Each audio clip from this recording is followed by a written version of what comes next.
अस्सलामुअलैकुम रहमतुल्लाहि वबरकातुहू my YouTube friends, welcome back to my channel. Hope कि आप लोग बिल्कुल ठीक ठाक हैं और आप सबकी दुआ से अल्हम्दुलिल्लाह मैं भी ठीक हूँ। और अल्लाह पाक से यही दुआ है कि आप लोग हमेशा सही सलामत रहे, खुश रहे अपने अपने घरों में अपने फैमिली के साथ। आमीन सुम्मा आमीन। नमाज़ पढ़ा कीजिएगा, नमाज हम पर फ़र्ज़ है। अगर आप लोग को मेरी वीडियो अच्छी लगती है तो लाइक, सब्सक्राइब और शेयर ज़रूर कीजिएगा। बेल आइकन को हिट करना मत भूलिएगा कि जब भी मैं कोई वीडियो अपलोड करूं आप लोग को नोटिफिकेशन मिलती रहे। और पूरा वीडियो सुनिएगा ज़रूर, स्किप मत कीजिएगा। चले स्टार्ट करते हैं आज का रिएक्शन। सबसे पहले हम बात करेंगे रुबीना जी के बारे में। रुबीना जी भी अब मैदान में आ गई है लोगों को जवाब देने के लिए, गालियां देने के लिए। मुझे ऐसा लगता था रुबीना जी इतनी ज़्यादा बातें नहीं कर सकती, सिर्फ वो बातों को रिपीट करती है। जैसे कि हमने उनकी वीडियोस में देखा है, वो एक ही बात को बार बार रिपीट करती है, 2 या 3 दफ़ा रिपीट करती है, फिर हंसती है, फिर थोड़ा सा बोलती है। लेकिन आज मैंने देखा कि नहीं, रुबीना जी भी पूरी तरह से ट्रेंड हो चुकी है यूट्यूब के लिए। पहले मुझे नहीं था पता कि वो किसके बारे में ये सब बातें कर रही, मतलब किस लेडी के बारे में बातें कर रही। बाद में मुझे पता चला, तब जाकर मैंने उनकी वीडियो भी देखा और उन्होंने जो रिएक्शन दिया वो भी मैं आप लोगों के सामने शेयर करूंगी। तो रुबीना जी ने ऐसे शुरू किया कि मुझे कहती हो कि मैं बकवास करती हूँ। बकवास तो तुम करती हो, वीडियोस तुम बनाती हो हम लोगों के ऊपर। मैंने क्या बोला है कि तुम्हें आज मेरे ऊपर वीडियो बना दिया। मेरे बेटे पर उस रहमानी ने, मतलब रहमानी सिस्टर का बोल रही थी, मैंने वीडियो रहमानी सिस्टर का नहीं देखा लेकिन वो बोल रही थी मेरे बेटे पर उस रहमानी ने बुरा बोला था तो मैंने उसको रिप्लाई किया। तो आपको क्यों गुस्सा आ रहा है ये बताओ। तुम्हारी क्या लगती है वो? तुम्हारी माँ लगती है वो, जो तुम मर रही हो उसके लिए और वीडियो बना रही हो? क्या तुम पागल हो गई हो? दिमाग ख़राब हो गया है? 1 साल से मेरे बेटे के पीछे, मतलब डीडी के पीछे पड़ी हो, हर रोज़ रिएक्शन देती हो कि वो डी है, ये है, वो है। अगर तुम्हें कोई डी बोले और तुम्हारे बेटे को कोई डी बोले तो तुम्हें कैसा लगेगा? अगर मैं भी ऐसे वीडियो तुम्हारे बेटे पर बना दूँ कि उसको ये हो गया, वो हो गया, मतलब मरने मारने की वो बातें कर रही थी, मैं वो सब बातें रिपीट नहीं करना चाहती हूँ। फिर उन्होंने कहा तुम्हें जो करना है कर लो, तस्वीरें लगानी है या जो करना है कर लो, मेरा कुछ नहीं बिगाड़ सकती हो। अच्छा, मुझे समझ नहीं आता इस फैमिली का, इनके फ़ोटोज़ कैसे लीक हो जाता है, इनके फ़ोटोज़ दूसरों तक कैसे पहुंच जाता है। अब रुबीना जी कह रही है तस्वीरें लगाना है या जो भी लगाना है, मतलब अब इनकी तस्वीरें भी है कोई ऐसी वैसी जो लगा सकता है लोग। इनकी पर्सनल चीज़ें लोगों तक पहुंचती कैसे हैं, यही सोचने की बात है। फिर रुबीना जी ने कहा कहती हो कि तुम इज़्ज़तदार हो। कहाँ से तुम इज़्ज़तदार हो? दूसरी औरतों के इज़्ज़त को उछालती हो। कौन औरत दूसरी औरत पर ऐसी बात करती है? कहा तुम पागल हो गई हो, तुम्हें इलाज की ज़रूरत है, जाकर अपना इलाज करवाओ, उसके बाद आना मेरे साथ बात करने के लिए। जैसे मेरे बच्चों को कुत्ता बोलती हो, तुम्हारे बच्चे भी खाला के नानी के घर जब जाते हैं वो भी कुत्ते ही होंगे जैसे तुम मेरे बच्चों को बोलती हो।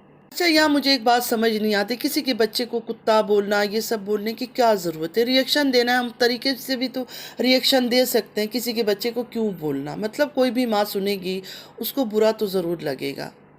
या किसी का बच्चा अच्छा है, बुरा है, गंदा है, जाहिल है, गवार है, गुंडा है, मवाली है, कुछ भी है, फिर भी किसी माँ के सामने उसके बच्चे को इस तरह बोलना कि वो मर चुका है और वो बच्चा माशाल्लाह माशाल्लाह ज़िंदा है, ये बहुत गलत बात है। मतलब बर्दाश्त नहीं होता ना, एक माँ कैसे बर्दाश्त करे ये सब चीज़ें।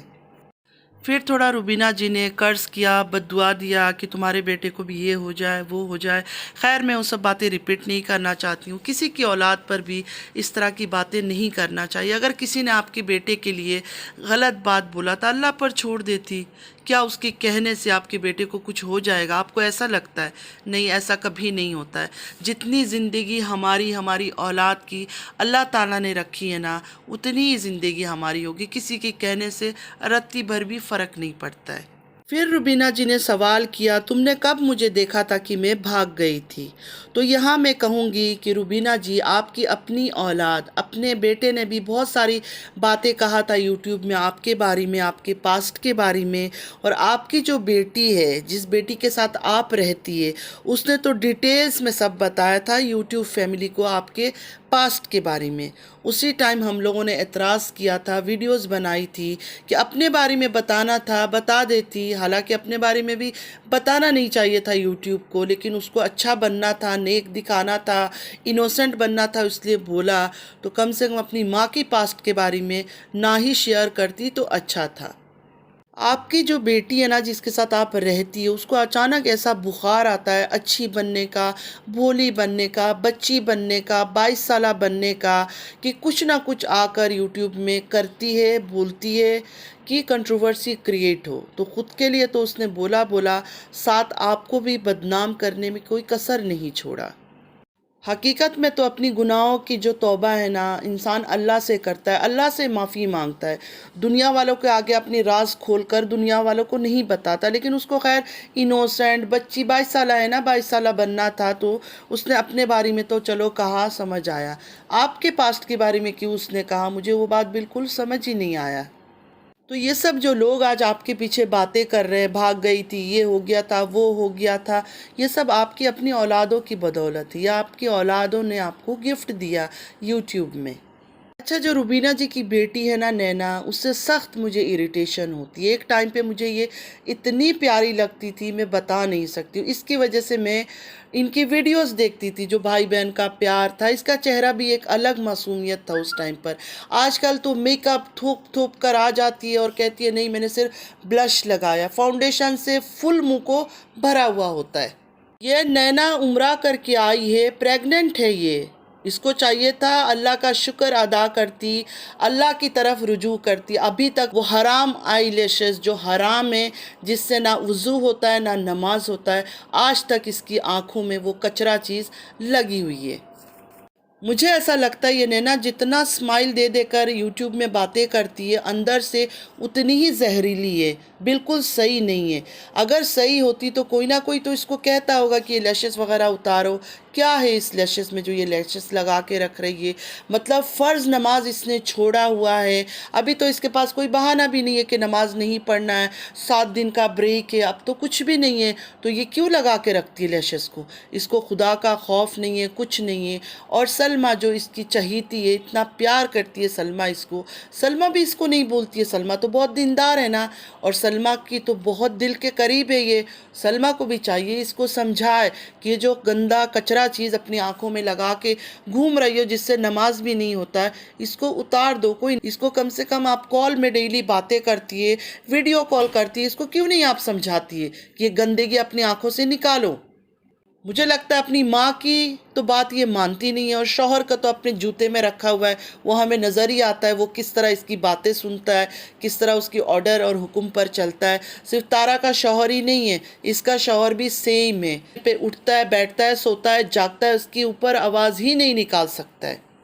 तो रुबीना जी जो आज इतनी बातें कर रही थी, पहले तो मुझे बड़ा शौक लगा कि रुबीना जी इतनी बातें कैसे कर रही है, उनकी तो आदत नहीं है इस तरह बात करने की। वो तो एक ही बात को 3-4 दफ़ा रिपीट करती है। बाद में जब इसकी हंसी की आवाज़ आई नैना की, तब मुझे पता चला कि बैठ के सारी बातें माँ को यही सिखा रही है, यही बता रही है कि इस तरह बातें करो। और रुबीना जी वही पैरट की तरह जो बेटी सिखाई जा रही है, उसी बात को वो रिपीट कर रही है। मतलब रुबीना जी तो अब हो गई है एडवांस, काफ़ी चेंजेस आ गया है, काफ़ी ट्रेंड हो गई है। उनका फेस एक्सप्रेशन से ही पता चलता है कि वो बदल चुकी है। लेकिन सारी बातें वो अपनी तरफ से नहीं बोल रही थी। 2 बार उसकी हंसी की आवाज़ आई, तब जाकर मुझे पता चला कि सिर्फ अपना दिमाग नहीं चला रही है, साथ वो बैठ के माँ को सिखा रही है कि ये सब बातें भी करो। रुबीना जी की बेटी को इतना गंदगी पसंद है, उसको पता है कि रुबीना जी जिस औरत को जवाब दे रही है उससे वो टक्कर नहीं ले सकती है। मतलब वो काफ़ी पुराना रिएक्शन देती है, उनकी ज़बान बहुत तेज़ है, अलग है। लेकिन ये जानबूझ के अपनी माँ को उसी में ढकेल रही है कि जाओ जाके इनके साथ लड़ो, इनको जवाब दो। अब उनका जवाब जो होगा ना, वो अलग ही धुआंधार होगा। फिर रुबीना जी ने कहा, मैं 20 दफ़ा सितारा सितारा सितारा बोलूँगी, मेरी मर्ज़ी, तुम क्या करोगी। सलमा भी मेरी बहन है, सितारा भी मेरी बहन है, मैंने कभी भी अपनी बहनों के ऊपर वीडियो नहीं बनाई। नहीं रुबीना जी, एक वीडियो आपकी लीक हुई थी, उसमें आप तारा को गाली दे रही थी। आई होप कि व्यूवर्स को याद हो, मुझे तो याद है। फिर रुबीना जी ने कहा, तुम कौन हो हमें लड़वाने वाली, बेशक हम बात नहीं करते हैं। यहाँ भी रुबीना जी फिर आप झूठ बोल रही है। जब फरीहा का भाई का निकाह का डेट फिक्स हुआ था, फरीहा मिठाई लेने गई थी, आप भी साथ थी।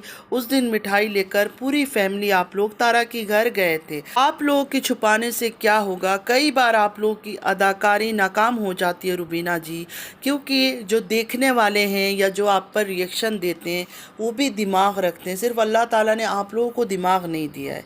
फिर रुबीना जी का कहना है, सलमा और सितारा के भी होंगी मिलन, तो तुम क्या कर लोगी।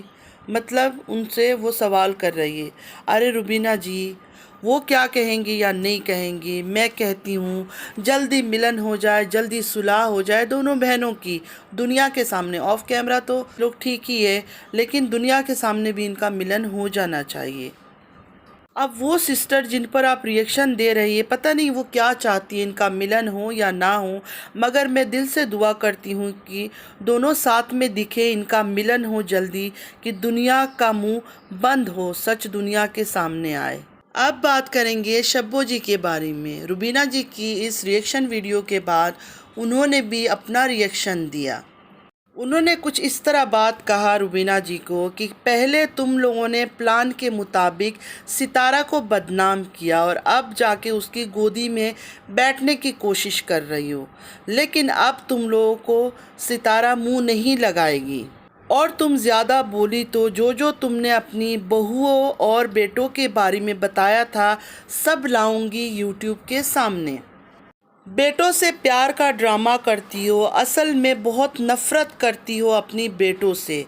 तुमने खुद बोला था अपने बेटे के लिए कि वो डी है। फिर उन्होंने कहा, ये लोग खुद आग लगाते हैं, ये 3 या 4 लोग हैं जो खुद आग लगाते हैं और सितारा से किसी की सुलह होने नहीं देते हैं, ये खुद उसके घर घुसना चाहते हैं। अब दोबारा सितारा सितारा सितारा कर रही है, वरना ये लोग सितारा से बहुत जेलस होते हैं। उसके बाद उन्होंने थोड़ा गाली गलोच इस तरह की बातें किया। मैं वो सब बातें यहाँ रिपीट नहीं करूँगी। मैं कोई ऑफेंसिव वर्ड यूज़ नहीं करना चाहती हूँ, कोई गाली नहीं देना चाहती हूँ, ना ही रिपीट करना चाहती हूँ, तो आप लोग समझ जाओ।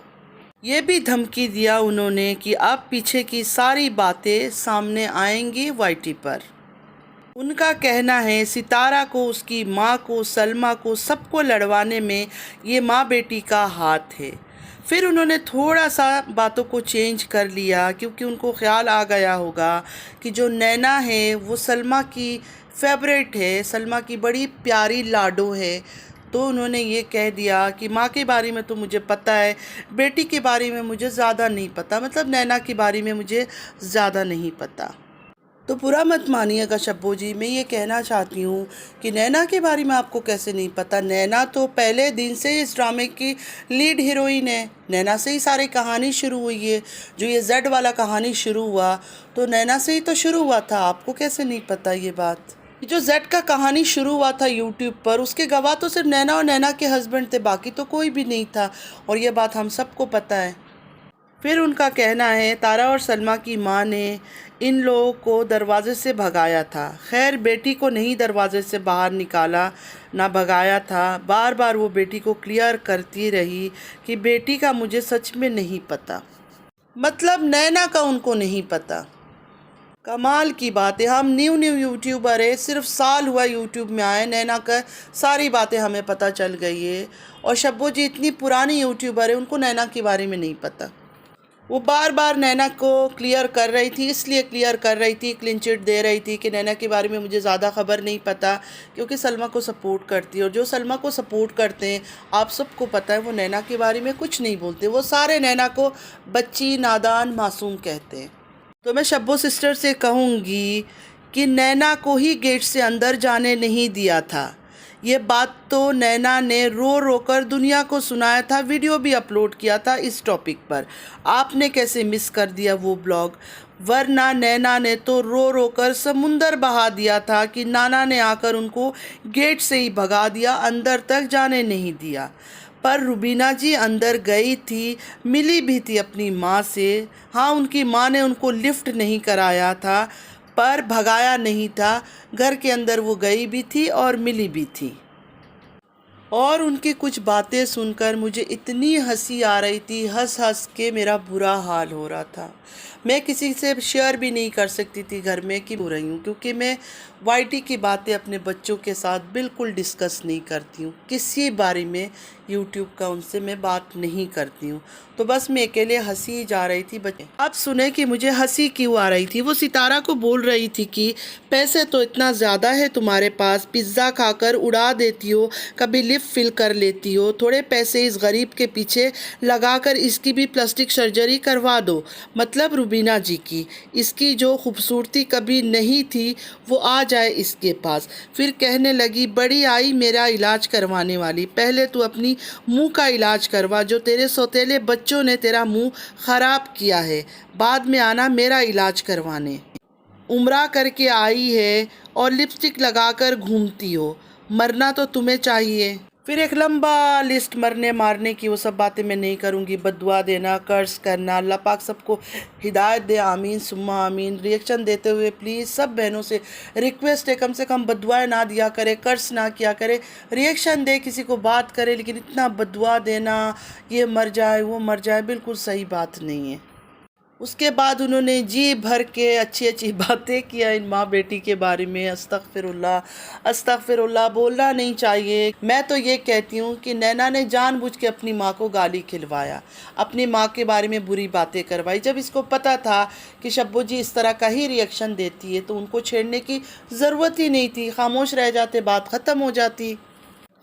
तो मैं अब थोड़ा सा अपनी बात करूँगी। इन सिस्टर्स के जो गाली गलौज करते हैं, इनके अच्छी व्यूज़ आते हैं, अच्छा लोग काफ़ी एंजॉय करते हैं, चाहे इनका लाइव हो चाहे इनकी वीडियोस हो। अच्छी बात है, सबकी अपनी अपनी पसंद है। लेकिन इसी जगह पर मैं फ़ेल हो जाती हूँ। क्योंकि मैं इस तरह का ऑफेंसिव लैंग्वेज यूज़ नहीं कर सकती हूँ, गाली गलौज नहीं कर सकती हूँ। कोई ऐसे किसी को कर्ज करना, बद्दुआ देना, ये हो जाए वो हो जाए, यही चीज़ मैं कर नहीं पाती हूँ। इसलिए मेरा व्यूज़ भी सही नहीं आता है, मेरा व्यूज़ हमेशा डाउन जाता है। क्योंकि लोग चाहते हैं मैं लगाम होकर बात करूं, तभी शायद वो लोग मुझे पसंद करेंगे और मेरा व्यूज़ बढ़ेगा। लेकिन मेरे से ये सब चीज़ें हो ही नहीं पाता है, मैं मतलब कर ही नहीं सकती हूँ ये सब चीज़ें। मेरा नेचर जैसा है ना वैसा ही रहेगा। यूट्यूब के लिए मैं ख़ुद को बदल तो नहीं सकती हूँ कि दूसरों को गिराने के लिए उनको गालियाँ देना शुरू कर दूँ। तो जैसी हूँ वैसी ही रहूँगी, सब अल्लाह पर छोड़ दिया है। रिएक्शन दूँगी, लोग देखते हैं या नहीं देखते हैं उनकी मर्ज़ी। अपना दिल और दिमाग के ख़िलाफ़ जाकर मैं कोई काम नहीं करूँगी। तो बस आज के लिए इतना ही। आई होप कि आज का वीडियो आप लोग को अच्छा लगा होगा। अगर अच्छा लगा है तो लाइक, सब्सक्राइब और शेयर ज़रूर कीजिएगा। बेल आइकन को हिट करना मत भूलिएगा कि जब भी मैं कोई वीडियो अपलोड करूं आप लोगों को नोटिफिकेशन मिलती रहे। नमाज़ पढ़ा कीजिएगा, नमाज हम पर फ़र्ज़ है। चलती हूँ, दुआओं में याद रखिएगा। ज़िंदगी रही फिर मुलाकात होगी। अल्लाह हाफिज़।